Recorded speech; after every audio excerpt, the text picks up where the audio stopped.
Bonjour Stéphane, merci d'avoir accepté de nous parler de la réforme des astreintes. Alors, où on en est en 2025? Alors, merci Alexandro de l'invitation. Alors, effectivement, depuis l'été 2025, c'est tout récent, il y a eu une réforme de la rémunération en fait, des astreintes, de toutes les astreintes. Ça ne concerne pas que les cardiologues, mais c'est l'ensemble des astreintes sur l'hôpital. C'est une réforme qui était attendue, parce que les astreintes jusqu'à présent étaient quand même valorisées de façon extrêmement faible.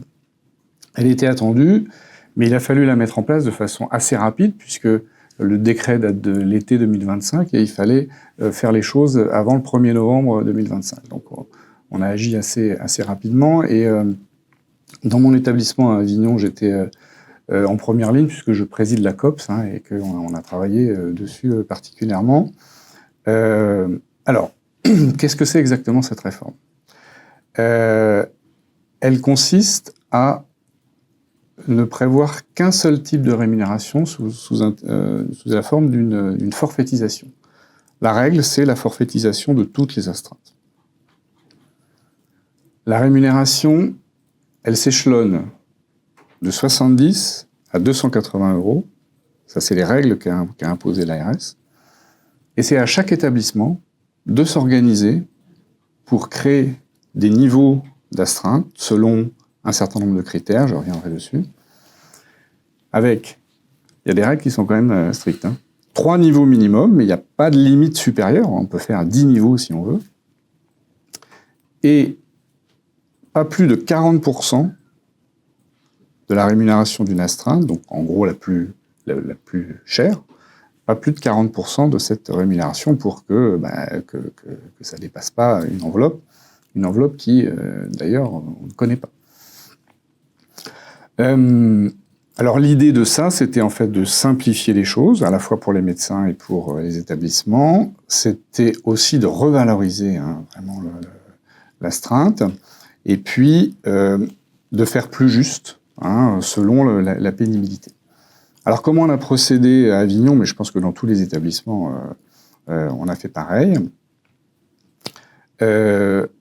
Donc on a travaillé déjà en amont avec les affaires médicales. On a fait un gros travail de préparation, puisque il fallait, sur un certain nombre de critères de pénibilité, le nombre de venues, la durée de la venue en nuit profonde ou en soirée, l'utilisation de la télémédecine. Voilà, il y a un certain nombre de critères qu'il fallait intégrer. Donc on a épluché toutes ces astreintes de chacun. On s'est également réunis plusieurs fois avec l'ensemble du GHT, tout le monde est concerné, de façon à ce que les choses soient relativement homogènes, qu'on soit d'accord sur une même règle du jeu commune et qu'il n'y ait pas trop d'écart. On a fait ce travail qu'on a présenté en COPS, plusieurs réunions en COPS, on l'a validé en COPS, ensuite on est passé en CME, validé en CME, passage en directoire, validé en directoire, et ensuite c'est dans les mains de l'ARS qui va décider s'ils font des changements ou pas, mais voilà comment ça a été fait. Alors c'est évidemment un peu houleux, parce que la rémunération étant différente d'un service à l'autre, il y a eu des discussions qui n'ont pas toujours été faciles. Globalement, j'ai l'impression que, en tout cas, on a fait les choses honnêtement et ça me paraît assez juste. Grossièrement, je ne sais pas si je peux donner les résultats, mais grossièrement, en fait, c'est le forfait le plus élevé va aux spécialités chirurgicales et aux spécialités interventionnelles, la cardiologie interventionnelle, la gastro-entérologie, qui sont vraiment les plus dérangées dans la journée, dans la nuit et beaucoup le week-end. Les spécialités médicales, un peu moins, donc le forfait était quand même nettement moins, et des spécialités comme l'ophtalmo qui sont peu dérangées, même l'astreinte de cardiologie quand il y a un junior sur place, assez peu dérangée, celle-là était le forfait le plus bas. Voilà comment on a procédé. D'accord. Et donc, ça va être, vous l'avez soumis à l'ARS, il y aura un résultat. Est-ce que ça sera quelque chose ou ce n'est pas quelque chose homogène dans tout le territoire, partout dans toutes les régions ou partout en France?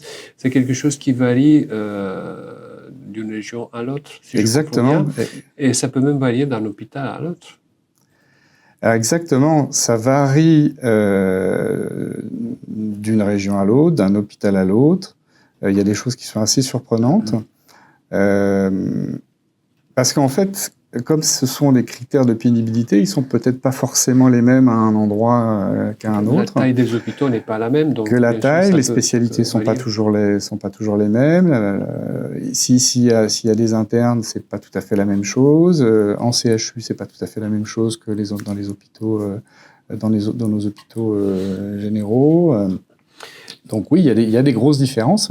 Mais l'ARS nous a donné le libre cours. Hein. C'est peut-être un piège, mais en tout cas, voilà, il y a vraiment des choses différentes. Si on parle de la cardiologie, tu es le chef d'un service d'une taille plus que moyenne.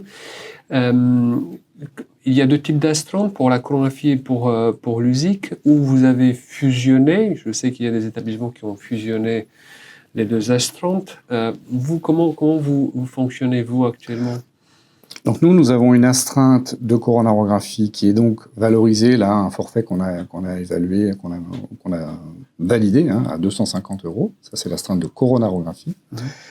Il y a des gardes sur place qui sont prises par un interne plus un senior, la plupart du temps, mais parfois c'est un interne seul qui prend la garde. C'est pas la minorité, c'est pas la majorité des cas. Et dans ce cas-là, il y a un médecin cardiologue, un senior, qui prend l'astreinte. Et cette astreinte-là est quand même relativement peu dérangée, parce que c'est des juniors, mais qui sont compétents. Donc celle-ci est à 70 €, donc le forfait minimum. D'accord. Donc un service avec coronarographie, vous avez deux lignes d'astreinte. C'est ça. Parfait. Ben, on attend des nouvelles peut-être bientôt par rapport à ce sujet. Merci beaucoup, Stéphane. Merci à toi. Merci.